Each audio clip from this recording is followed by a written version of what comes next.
Good evening बच्चों। आज मैं आप लोगों को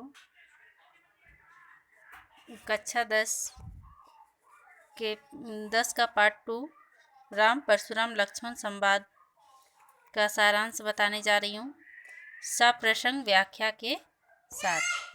इससे पहले भी हम लोग देख चुके हैं, इस काव्यांश का पहला अनुच्छेद जो है उसको देख चुके हैं। आज हम लोग इस काव्यांश का दूसरा अनुच्छेद देखेंगे और इसमें क्या क्या बात हुआ है परशुराम और लक्ष्मण के बीच में वो हम लोग देखेंगे। तो आइए सबसे पहले हम लोग कुछ कठिन शब्दों को देख लेते हैं। जैसे लखन, लखन का अर्थ होता है लक्ष्मण। क्षति लाभु, क्षति लाभु का मतलब हो गया हानि लाभ, हानि लाभ। काज करिए, काज करिए का मतलब हो गया बिना कारण। रोषु मतलब हो गया क्रोध। उसके बाद विश्वविदित यानी विश्व विख्यात। द्रोही शत्रु।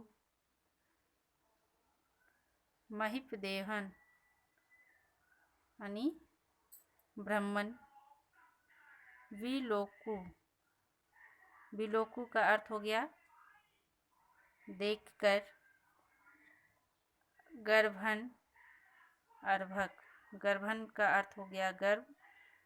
अर्भन अर्भक का अर्थ हो गया बालक यानी गर्भ का बालक, गर्भ में पलने वाला बालक। ये दोनों का अर्थ हो गया। अब आगे हम लोग सबसे पहले इसको पढ़ते हैं, इसका व्यांश को। तो क्या है कि लखन कहा हसी हमरे जाना, सुनहु देव सब धनुष समाना। का क्षति लाभ जुन धनु तोरे, देख राम नयन के भोरे। छुअत टूट रघुपतु न दोसु, मुनि बिनु काज करिए कत रोसु। बोले चितहि परसु की ओरा, रे सठ सुनहि सुभाव न मोरा। बाल को बोली बधो नहीं तोही, केवल मुनि जड़ जन ही मोही। बाल ब्रह्मचारी अति कोही, विश्व विदित क्षत्रिय कुल द्रोही। भुज बल भूमि भूप बिनु किन्ही, विपुल बार मही देव न दिन्ही। सहस बाहु भुजा छेद निहारा, परसु बिलोकु महिप कुमारा।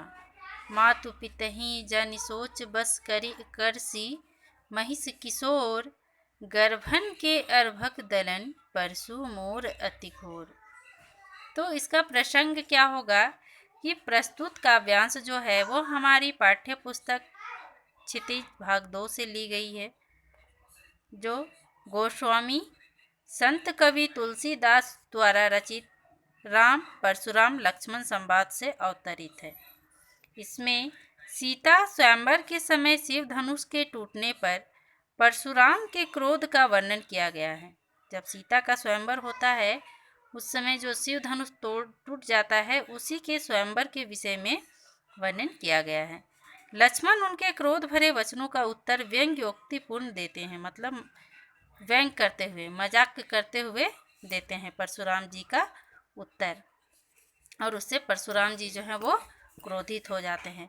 आइए अब इसका व्याख्या हम देखें, व्याख्या क्या है। तो परशुराम की बात का उत्तर देते हुए लक्ष्मण जी ने हंसकर कहा, हे देव सुनिए, हमारी समझ में तो सभी धनुष एक जैसा ही है। लखन कहा हसी हमरे जाना, सुनहि देव सब धनुष समाना। लक्ष्मण जी कहते हैं कि हे देव, हमारे सामने तो सारा धनुष जो है वो सारा एक ही समान है। पुराने धनुष के टूटने से क्या हानि और क्या लाभ है? अगर पुराना धनुष टूट भी गया तो उसमें क्या हानि और क्या लाभ है? का क्षति लाभु जुन धनु तोरे, देखा राम नयन के भोरे। राम जी ने तो देखा था, श्री राम जी ने तो इसे नए के धोखे में देखा था, यह तो उसके छूते ही टूट गया। इसमें श्री राम जी का कोई भी दोष नहीं है। मुनि आप बिना किसी कारण के किस लिए क्रोध कर रहे हैं? अगर छूते ही धनुष टूट गया तो मुनि बिनु काज करिए कत रोसु, बिना कारण किस लिए आप क्रोध कर रहे हैं? परशुराम जी अपने फरसे की ओर देखकर बोले, अरे दुष्ट, तूने शायद मेरे स्वभाव के बारे में नहीं सुना है। तुम जो हो वो शायद मेरे स्वभाव के बारे में नहीं सुना है। मैं तुम्हें बालक जानकर नहीं मार रहा हूँ। अरे मूर्ख, क्या तुम मुझे निरा मुनि की नहीं जानता है? मतलब तुम क्या बिना मुझे क्या एक साधारण मुनि जान रहे हो? मैं बाल ब्रह्मचारी और अत्यंत क्रोधी हूँ।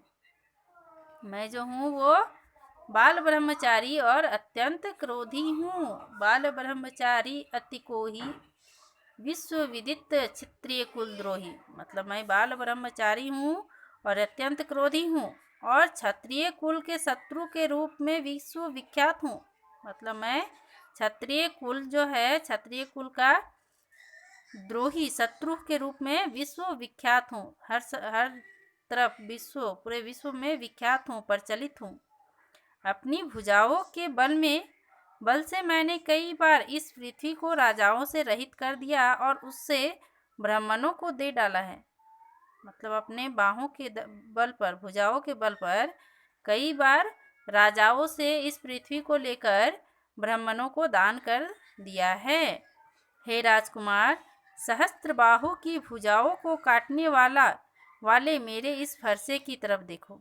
ठीक है, मतलब सहस्त्रबाहु की जो भुजा है उसको काटने वाला है ये फरसा, जो कि उसे भी काट डाला था। अरे राजपुत्र, तू अपने माता पिता को सोच के वश ना कर। अर्थात मेरा फरसा बड़ा भयानक है। अपने माता पिता को सोच के वश में मत करो। मातु पिता ही जन सोच बस करिस महिष किशोर। यानी माता पिता को ये सोचने पे वश मत करो, क्योंकि ये फरसा जो है बड़ा ही भयानक है। वह गर्भ में पल रहे बच्चों को भी नाश करने वाला है। गर्भन के अर्भक दलन परशु मोर अति घोर। मतलब गर्भ में पलने वाले बच्चे को भी नाश करने वाला है ये मेरा फरसा। इसलिए तुम मुझे और मेरे फरसे को साधारण नहीं समझो और सोचो अपने माता पिता को, अपने माता पिता के बारे में सोचो, उनका क्या स्थिति होगा ये सब जानकर। इसीलिए ऐसे ना कहो। ठीक है, तो आज जो है हमारा भाग 2 जो है काव्य राम परशुराम लक्ष्मण संवाद का भाग 2 इतना ही है, यहीं पे समाप्त होता है। इसका गृह कार्य है कि शब्दार्थ ये काव्यांश को पढ़ें और उसका भावार्थ सप्रसंग व्याख्या के साथ लिखें। धन्यवाद।